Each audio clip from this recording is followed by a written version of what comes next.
ஆண்டுகள் கடந்துள்ள நிலைமையிலே 200க்கும் மேற்பட்ட தமிழ் அரசியல் கைதிகள் இன்னமும் விடுதலை செய்யப்படவில்லை. அவர்கள் தொடர்ச்சியாக சிறைகளிலே வாடிக்கொண்டிருக்கிறார்கள். கிட்டத்தட்ட 20,000க்கும் மேற்பட்ட தமிழ் இளைஞர்கள், யுவதிகள், பெண்கள், குழந்தைகள் ஸ்ரீலங்கா இராணுவத்தினரிடம் சரணடைந்த பின்னர் காணாமல் போயிருக்கிறார்கள் அல்லது கடத்தப்பட்டு காணாமல் போயிருக்கிறார்கள். அவர்களுடைய குடும்ப உறவினர்கள் கண்ணீரோடு இன்றும் அலைந்து கொண்டிருக்கிறார்கள். பல்லாயிரக்கணக்கான தமிழர்கள் சொந்த வாழ்விடங்களில் இருந்து விரட்டியடிக்கப்பட்டு அவர்களுடைய சொந்த நிலங்களிலே வந்து ஸ்ரீலங்கா இராணுவம் முகாம் அமைத்து ஸ்ரீலங்கா ஆயுதப்படைகள் முகாமிட்டிருக்கின்றன. இந்த நிலைமையில் அந்த மக்கள், நிலங்களுக்கு சொந்தமான மக்கள் அகதிகளாக அலைந்து கொண்டு கண்ணீரோடு வாழ்ந்து கொண்டிருக்கிறார்கள். இப்படிப்பட்ட ஒரு இடத்திலே வருகின்ற பொங்கல் விழாவை யாழ்ப்பாணத்திலே கொண்டாடுவதற்கான ஏற்பாடுகளை இந்த மைத்திரி அரசு மேற்கொண்டிருக்கிறது. இந்த செயல்பாடு என்பது உலக நாடுகளுக்கு தமிழர்கள் தன் மீது முழு நம்பிக்கை வைத்திருக்கிறார்கள்.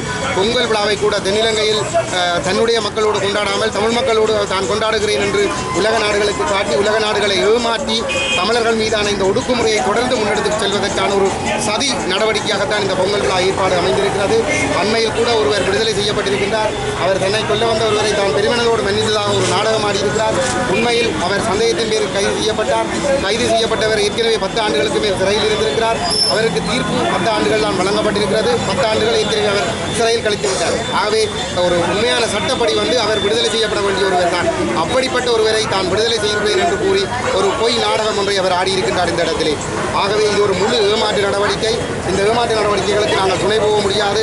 ஏற்கனவே தான் ஜனாதிபதியாக வந்த பின்னர் கடந்த பாராளுமன்ற தேர்தல் முடிந்த பின்னர் ஒரு சில தமிழ் அரசியல் தலைமைகளுடைய துணையோடு, குறிப்பாக வடகிழக்கில் இருந்து தெரிவு செய்யப்பட்ட தமிழ் தலைமைகளுடைய துணையோடு ஒரு குழுவை ஐநாவுக்கு அனுப்பி ஐநா மனித உரிமைகள் பேரவையில் அங்கம் வைத்த 47 நாடுகளுக்கும் பிரசாரம் செய்து மைத்திரி தமிழர்களால் தெரிவு செய்யப்பட்டிருக்கிறார். அவர் நல்லவர், மனச்சாட்சி உள்ளவர், அவருக்கு நெருக்கடி கொடுக்கக்கூடாது. ஆகவே சர்வதேச விசாரணை நடத்தினால் சிங்கள மக்கள் அவர் மீது கோவப்படுவார்கள். ஆகவே சர்வதேச விசாரணை வேண்டாம், உள்ளக விசாரணை அவர் நேர்மையாக நடத்துவார், அவருக்கு அந்த வாய்ப்பை கொடுங்கள் என்று சொல்லி தமிழ் தலைவர்களை கொண்டு ஒரு பாராளுமன்ற குழு கிளிநொச்சி, யாழ்ப்பாணம், முல்லைத்தீவு மற்ற கிழக்கு மாநிலத்தில் இருந்து ஒரு குழு சென்று இந்த பிரச்சாரங்களை செய்து சர்வதேச சமூகத்தை ஏமாற்றி மைத்திரிக்காக வேலை செய்து அவர்கள் இந்த சர்வதேச விசாரணை இல்லாமல் செய்து உள்ளக விசாரணையாக கொண்டு வந்திருக்கிறார்கள். அதன் மூலம் இந்த இன அழிப்பை தலைமை தாங்கி நடத்திய மஹிந்த ராஜபக்சவும் கோட்டாபய ராஜபக்சவும் அந்த சர்வதேச விசாரணை நெருக்கடியிலிருந்து காப்பாற்றப்பட்டிருக்கிறார்கள். அவை இந்த நயவஞ்சகத்தை செய்தது மைத்திரியும் ரணிலும் நல்லவர்கள் போன்று வேடமிட்டு, நேர்மையானவர்கள் போன்று வேடமிட்டு எங்களுடைய நயவஞ்சகத்தனமான ஒரு சில தமிழ் தலைவர்களுடைய துணையோடு அந்த துரோகம் நடைபெற்றிருக்கிறது. ஆகவே தொடர்ந்து இந்த துரோகங்களுக்கு துணை போக முடியாது. இந்த இடத்திலே நாங்கள் எங்களுக்கு ஒரு நீதி, எங்களுடைய மக்களுக்கு ஒரு நீதி பெற்றுக் கொள்வதற்காக நாங்கள் இந்த எதிர்ப்பு போராட்டத்தில் ஈடுபட்டிருக்கின்றோம். நீதி கிடைக்கவில்லை என்றால் தொடர்ந்து நாங்கள் போராடுவோம்.